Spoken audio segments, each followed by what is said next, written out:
I'm here in Kashiwara in Japan, which is just on the outskirts of Osaka. But what on earth am I actually doing here? Well, I'll let you into the story behind this. A couple of weeks ago, I was in Ruddervoort in Belgium, and I bumped into a Japanese cyclocross rider there, Yu Takanuchi, whilst I was looking really closely at his bike. I told him how I was going to be here in Japan, and he said to me, "John, why not come along and visit the factory?" So here I am, and I've heard it's really deep in history. Let's take a look inside.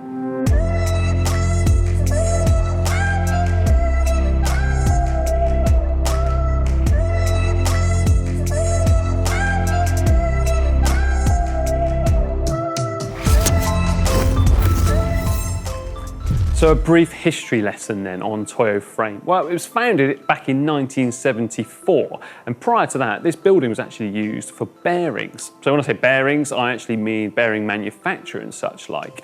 Now, the founder of the company, previous to setting up his actual business here for Toyo Frame, he was actually building frames for another company called Panasonic. Since moving on from Panasonic, these very benches around me at Toyo Frame have actually been used to build literally tens of thousands of frames and bicycles for some of the biggest brands in the world. Think Gary Fisher, think Ritchie, think GT, think Specialized.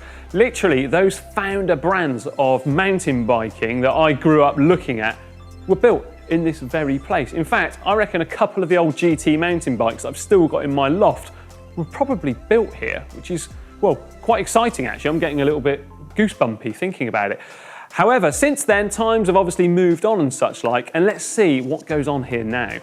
Now, what I really actually love about coming to frame builders is not the fact that I can talk bikes with them, although that is great, is actually when I get left alone almost and I can check out what they've got hanging around. Because look at this, a Dura Ace high flange track hub built onto, what have we got? I guess it was an array rim actually, and it's just hanging around, you know, somewhere, and this would literally fetch probably £100, not a problem, and it's just been sort of left hanging around. And if I feel the quality of these bearings still, absolutely spot on. There is nothing in them. But what is super interesting about this, check this out. Some sort of handmade wing nut. Pretty sure it's not being used to actually fasten a wheel in place. This is a rear one after all, as you can see by the threads, but it's been used for something along the line, something of the history of frame building. And I'd love to find out. But I feel bad for snooping around like this actually.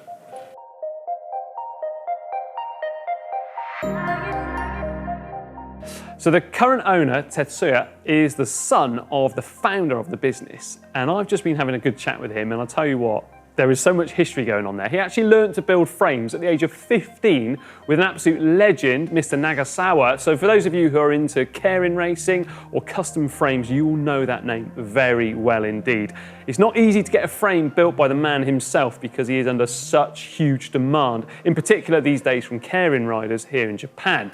However, where did Tetsuya actually learn his other trade then? Get this, from Tom Ritchie, the man himself. So we've got a couple of frames here. The first one is the first sample frame that he built for the man himself. So Tetsuya built this one for Tom Ritchie. At first, I actually thought it was a touring bike or something like that because it's hard to remember or look back when this, in fact, was a mountain bike. That's right, and it's been just piled away somewhere and left for me to be able to find. What I instantly notice actually is the fact that it's got two lots of water bottle bosses on the down tube, so none on the seat tube at all. And actually just to think that this bike was built for Tom Ritchie himself is incredible. And this one in front of me, well, have a guess who this one was built for. Thomas Frischknet. That's right, the legend of mountain biking and cyclocross. It is missing a bit of the seat tube here. The reason being, it was actually put together using silver solder, and it wasn't actually strong enough at the time, so it did in fact come apart. But we all learn from these kind of things, don't we, in life? And get this, there was a frame built for Thomas Frischknet by Tetsuya, and it was built just a week before the World Cyclocross Championships. He had a phone call from Thomas and he wanted him to build him the bike for the World Cross Championships.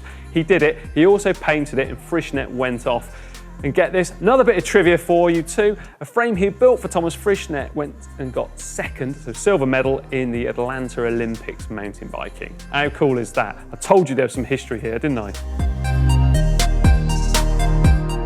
So back in the real heyday of mountain biking, when it first was taking off extremely well commercially, so you're looking back in the early to mid 90s, Toyo Frame back then were actually contracted by those companies such as Gary Fisher, GT, Specialized, and they were producing in this very place 10,000 frames a year. That's right, 10,000. So right over my shoulder here, I'm not going to shout too loud because he is concentrating.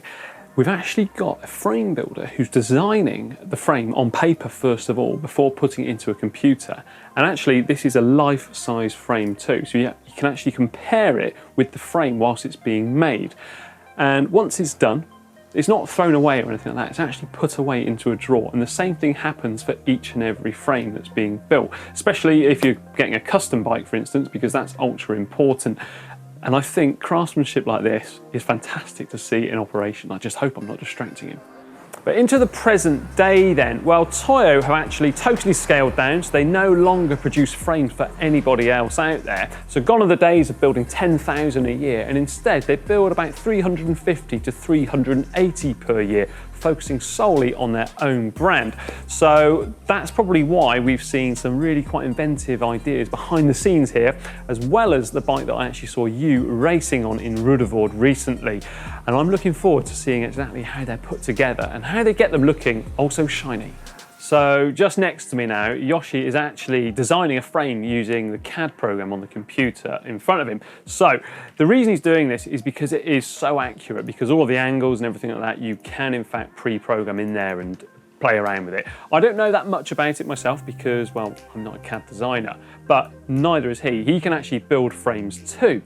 But on the other side, there's also a guy here, or all frame builders in fact, have to still learn how to draw a frame on paper, because that's the first kind of initiation, if you like, into frame building at Toyo.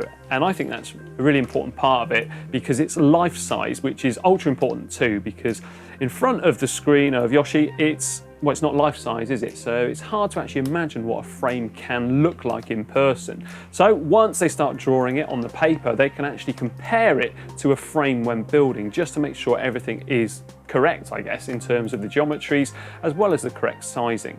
It's an easy mistake to make if you just did everything from the computer, I believe.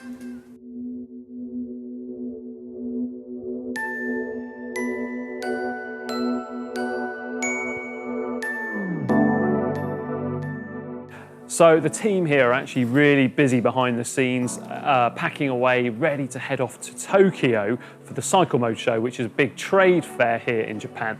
But they are in fact going to quickly show me how a few of the various bits of the bike are built and put together. First up, they're going to show me how they cut a chainstay with this machine, which I wouldn't know where to start actually with it, because it's got loads of handles on it and air hoses and such like, but I'm extremely excited to see this in particular.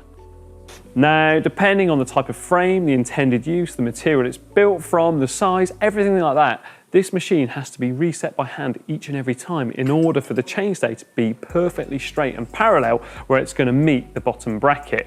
Now, I'm not sure I could ever have the patience to be able to do this, or the skill, and I'm really enjoying watching him get stuck into this.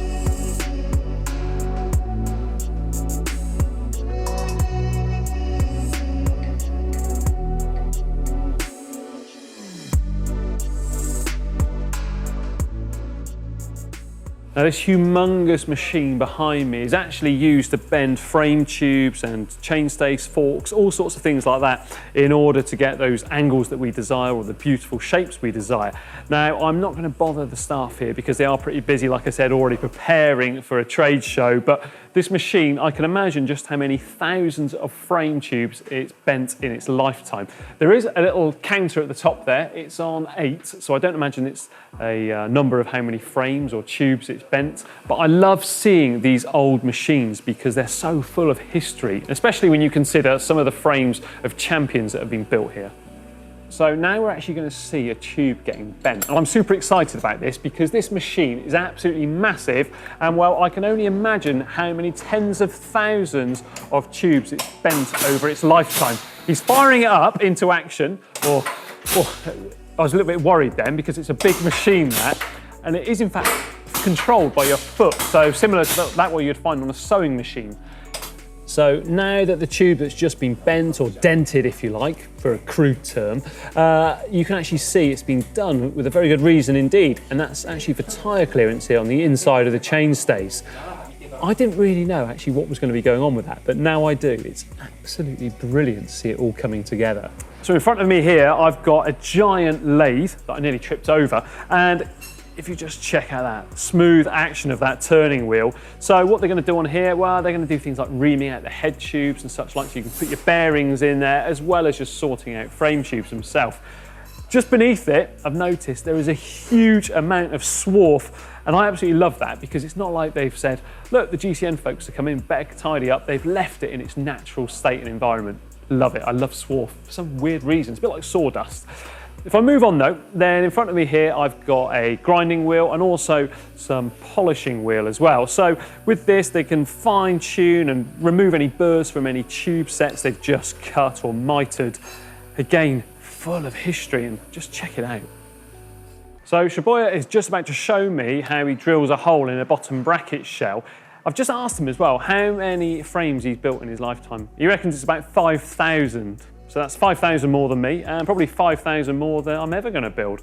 But I'm excited to see how he does it, and also the fact that this one here has got a really big hole in it, which I don't see why he's going to be drilling a hole as big as that, unless, of course, you're going to attach a tube to it. But there are a few different drill bits here that look like they've certainly seen a fair few bottom bracket shells in their lifetime.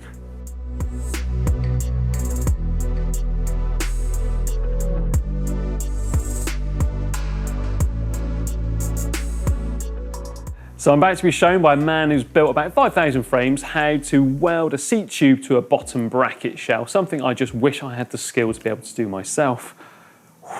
Let's have a look how it's done.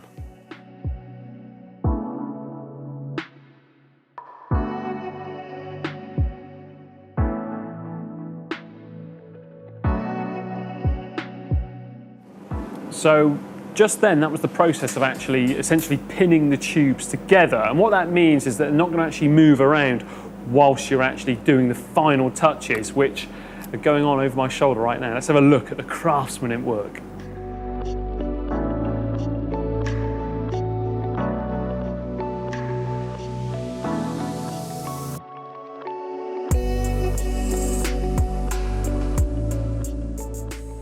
Not sure if you can see it, it's still smoking. Yeah, that's definitely the sign of someone who's done about 5,000.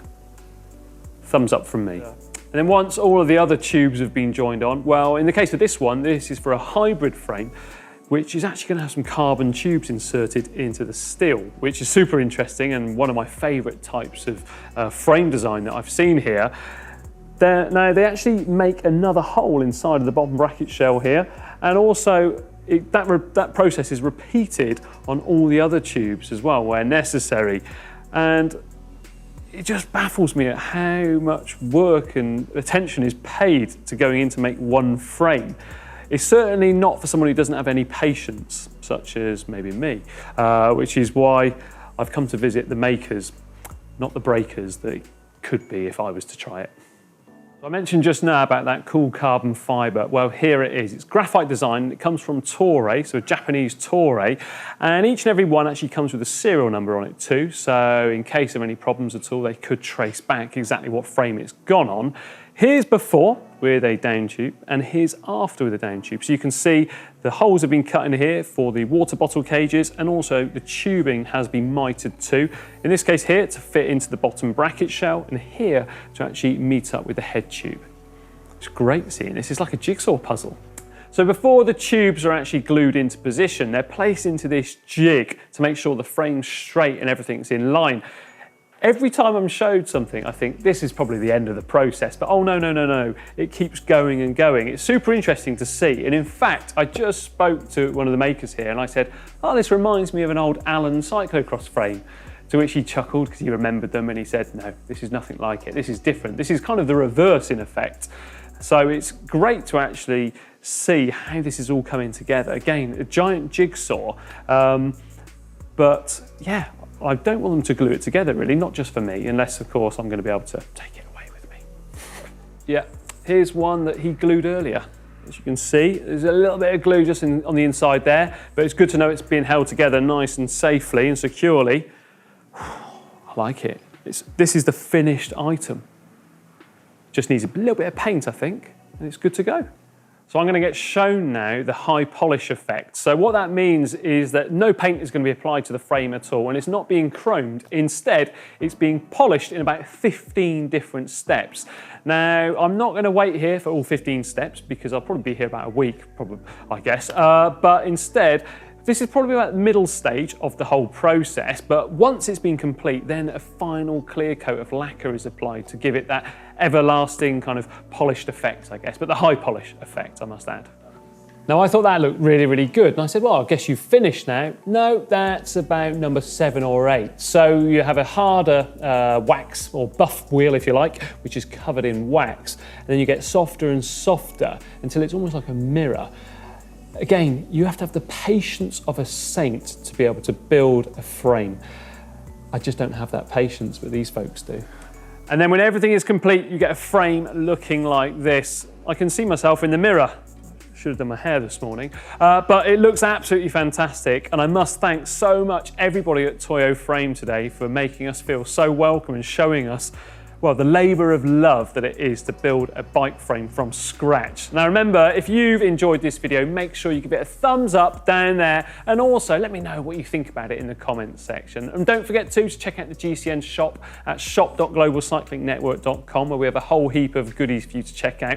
And now for another great video, how about clicking just down here, whilst I'm just going to admire some more of the frames here today.